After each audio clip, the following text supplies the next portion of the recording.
The insecurity in the southeast and the Monday sit-at-home order imposed by a group of Biafra agitators has taken a different dimension. The governor of Enugu State, Peter Mbah, last month banned the sit-at-home order in his state and has ordered all public servants and political office holders to begin reporting to their places of work on Mondays or face sanctions. In Anambra State, Senator Ifeanyi Mbah, who represents Anambra South in the Senate, has also expressed his concerns regarding the sit-at-home. Well, in the trending video, the senator emphasized the need to put an end to the practice and cautioned Simon Ekpa, a self-proclaimed prime minister of Biafra land, who lives in Finland and has been agitating for the sit-at-home, to observe his sit-at-home order in his village. To you, Simon Ekpa, and their co-travelers, for any one of you to mention sit-at-home again, you must come down to Nigeria. You must tell people where your industry, where your office is in Southeast, that is observing sit-at-home.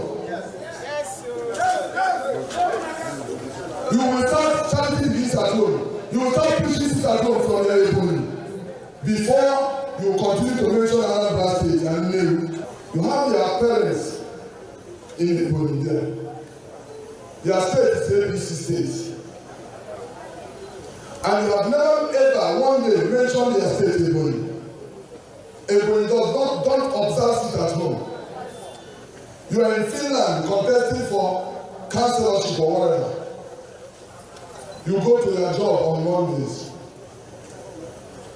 but you want to ridicule us, you want to deprive people because you have communication gadgets, you have internet to run propaganda.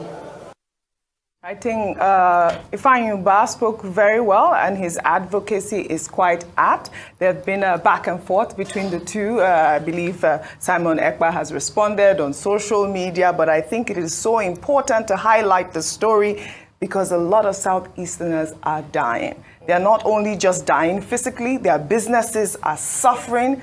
But also he mentioned the fact that Simon Ekpa is from Ebonyi State. There's that trending video that has come up, this on Monday. I think it was July 4th that this happened. They were shooting sporadically and threatening Igbo business owners to stop their business. This is uncalled for and it needs to stop. We urge the security forces right now to, forge ahead in the Southeast to stop these criminals.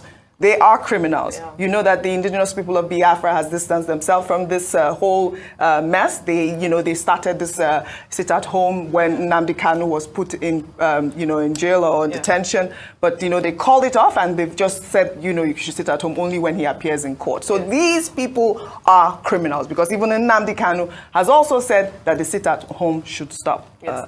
And thank you very much for highlighting this story because I think that it's time for the people in the Southeast to rise up. Yes. One man in Finland, as Senator Mbah has described, cannot hold the people to ransom in terms of their economic livelihood.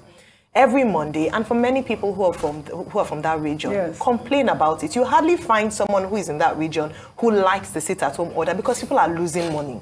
People are losing money, their livelihoods are affected, and one man sits, as Senator Mbah describes, in front of his, nice equipment, and he's giving orders that do not affect him. The orders don't affect him because he's cushioned in Finland, enjoying a system that works in a secure environment. In Anambra State, when he asked for the 1 week sit-at-home, they defied the order. The governors have woken up, the newly elected governors, and said, we can't continue to have one man hold the people to ransom in the Southeast. And I'm glad that not only did the Anambra residents refuse to sit at home, people like Senator Mbah are now being vocal about this. This is what should have happened a while ago. Absolutely. They ought to have been vocal about it. They ought to have stood up against what is oppression and asked the people to go about their daily life. You can protest, but you cannot cut off your nose to spite your face. You cannot stop the people from earning and making a life for themselves because you're protesting. It's double jeopardy. So you're affecting the people whom you claim to represent by standing up for a cause. Absolutely deplorable. I'm glad they're speaking up. And I think further, and this is a question we keep asking when we have conversations around the security chiefs, something has to be done. We can't have people afraid or their shops bungled, or they are threatened or even killed because they decide to defy the order. If I don't want to stand with a particular campaign or a particular response or protest, then I should have that right to choose. Absolutely. Not giving people a choice in itself is criminal. Absolutely. Dr. Abati, one minute. Very briefly, because we're managing time. Absolutely. Number one, there is seriously a problem of insecurity in the Southeast. Absolutely. That has been there, and that has continued.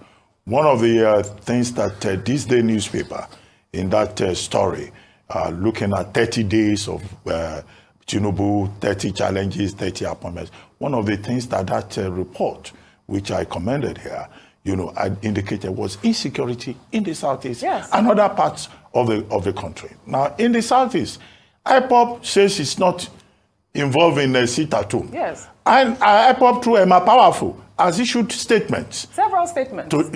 So who are those people? It's Simon Ekpa. And who are those people in Ebonyi? Yeah.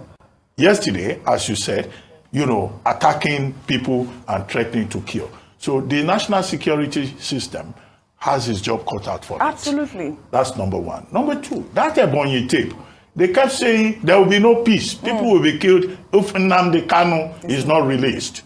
One of the things this day newspaper identified as challenges that the Tinubu administration would have to address is the issue of Nnamdi Kanu as part of peace-building process in the Southeast.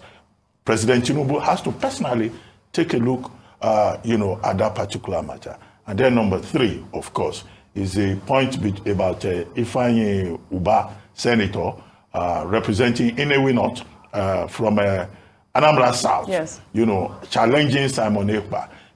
There is another video that showed him and other people patrolling the streets of Anambra State yesterday.